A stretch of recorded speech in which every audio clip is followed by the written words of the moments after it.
So as a therapist, of course, I've been trained in cognitive therapy, and cognitive therapy is about creating a strong mind.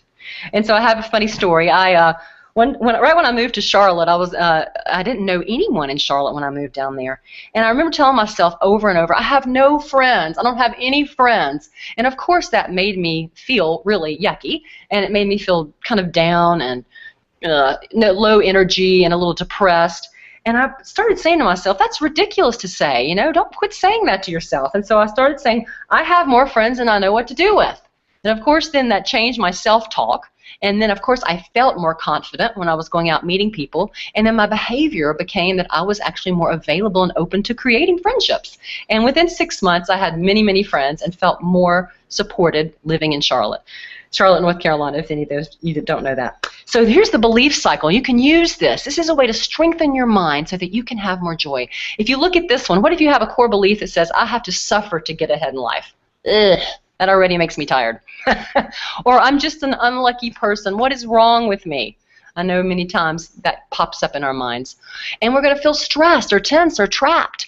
And then we may do behaviors like staying in relationships that they're not healthy for us, or jobs or situations that are not good for us. Lots of things we can do when we get stuck in this kind of belief cycle. So if we can listen to the loving, wise voice inside of us, that is a true joy builder. And some people don't even know what that looks like. I know I've had some clients that did not even know what a nurturing parent sounded like. And they had to be around people who were nurturing to recreate that loving, wise voice inside of them. So get to know that and watch a friend who actually is nurturing. Call a friend up, what the heck, and say, what can I say to myself that's nurturing? I cannot think of one thing. And listen to that and see how you feel as you move into that belief cycle. Of course, you all are going to tease me. I have my 3rd grade daughter, and I go into the 3rd grade class, and I always get these 3rd grade jokes. So here's one for you. So the teacher says to 3rd grade Susie, name one very important thing that we have now that we did not have 10 years ago.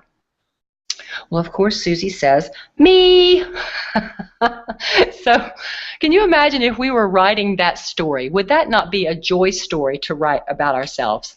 Instead of the stories like that are on this PowerPoint, I'll be joyful when. I'll be joyful when I make $1 million. I'll be joyful when I get the car I want. I'll be joyful when my knee feels better. I'll be joyful when blah, blah, blah. Or I can't do this, I can't do that. Or I am unworthy of the good things in life. Those stories are true joy busters. And so sometimes those are just subconscious beliefs. We don't even know they're running. But if we could have that same story that little 3rd grade Susie had, we are an important thing. Could you imagine us saying to ourselves every day, I am a very important thing, and this is my life, and I have this life, and I have an opportunity to do something with it. I'm only here for a limited time, and I really want to make it worthwhile. What a story, and how much joy that would give us.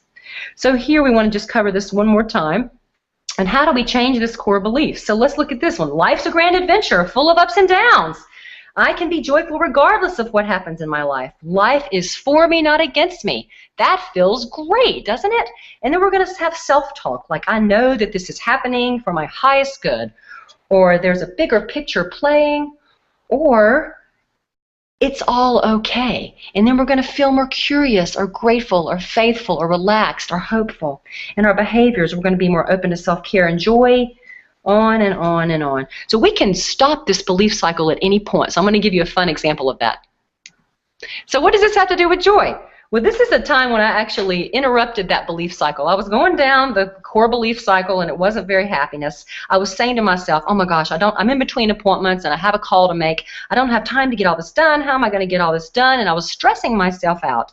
And all of a sudden, I was feeling overwhelmed and stressed, and I interrupted it at the behavior. I decided I'm going to meditate. Forget all this. I'm stressing myself out. I'm going to sit down and stop, drop, and meditate. I say to myself, stop, drop, and meditate. We're going to talk a lot more about meditation next week, so definitely come to the call because we're going to really get in depth about meditation. But anyways, if you stop, drop, and meditate, what you're going to do is you're going to, what I did was when I did that, I actually went inside and closed my eyes, and I was feeling overwhelmed, and I saw an image of 3 race cars. Now, this is the symbolic sight we're talking about. I'm like, what the heck are these 3 race cars doing there? And I look at them, and then I start thinking, well, how am I going to get all this done if I'm going to run all 3 of my race cars wide open, my work life, my home life, my family life? How am I going to get all of this done? I'm going to have to take pit stops like a race car would. And so I laughed and laughed and laughed, and I got on the phone, and I was able to attend to my call. And the symbolic sight helped me interrupt that belief pattern. And you can do the same. So we're going to learn to strengthen our symbolic sight as we move through this transformational program. So what this reminds me of is the Rumi quote that says, every moment it is genuinely inside of you brings you what you need. So imagine if we're living life from that place, that when we actually run into our limits of stress in our mind, that something else can take over if we stay open and bring us what we need. Imagine the trust that that takes and the joy builder that that is. What a powerful joy builder this quote is.